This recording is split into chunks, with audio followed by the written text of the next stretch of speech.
It wasn't their fault. It was my fault not for not being able to hold back my curiosity. It wasn't their fault. It wasn't their fault. It wasn't their fault. It wasn't their fault. It wasn't their fault.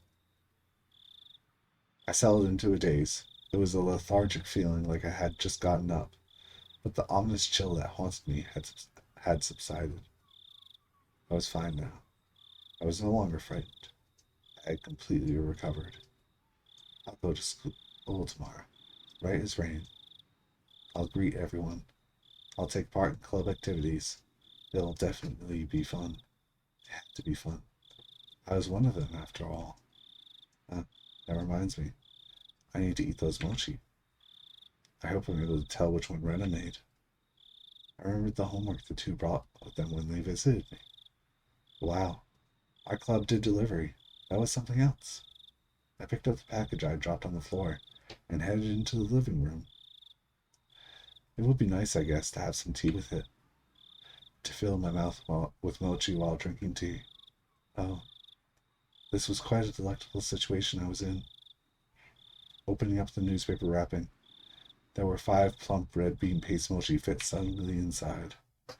There were letters written from left to right on the newspaper. A, B, C, D, and E. Now then, the said random made one of these. I wonder which one. There wasn't much difference in how they looked. They smelled and appeared about the same. This was a very difficult problem.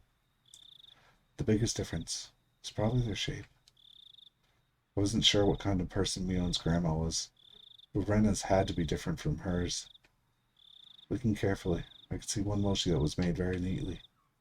So well that, just by staring at it, one could tell that it stood out. Looks like this challenge depends on whether or not this is Rena's. Calm down and think even harder. Mion had said her grandma made a ton of them, was told to give some out if I remember correctly. So that meant 4 of these were from that large batch. And what about Rena?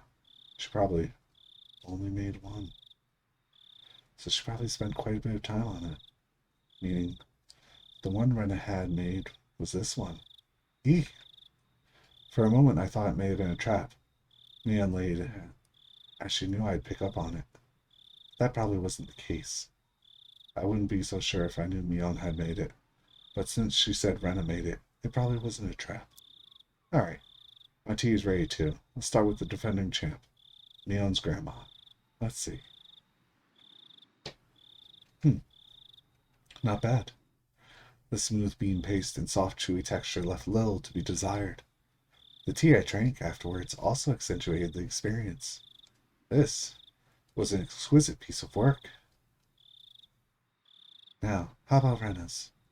The creation was so delicate, one would think it was a high-class Japanese dessert. Since I normally had quite the appetite, I was slightly worried about the size of the portion. But well, first, a bite. This was quite a difficult one to judge, actually. The ingredients were exactly the same, so there was little difference in flavor. What was different was how it was shaped at the end, so it was to be expected. So the deciding factors would be presentation and volume. Well-formed and well-sized champion versus Rena, the challenger, with a size you just couldn't get enough of. I had only had 1 bite of Rena's. I would probably have to wait until I was done eating to make my decision. Maybe there was something hidden inside that could cause an upset. Chew, chew. Mmm. It seems my prediction was right. My tongue touched something. It didn't feel like something edible, so I reached in with my fingers and grabbed it. What? What was this?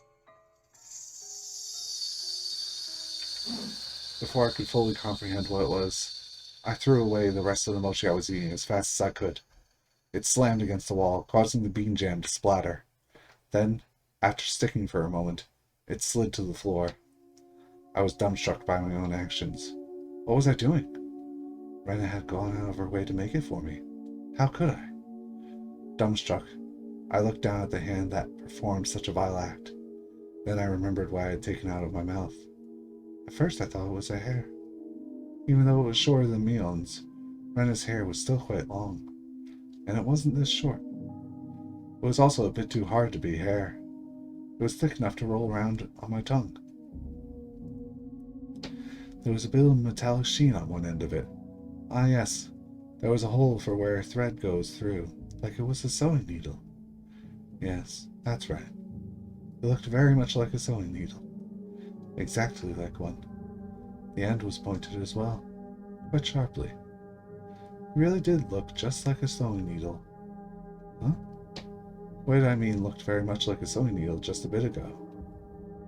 I couldn't answer, but a voice inside me already knew, and let me know by chattering my molars together. Hey, if you liked what you saw, give a like, comment, and subscribe. It really helps out immensely.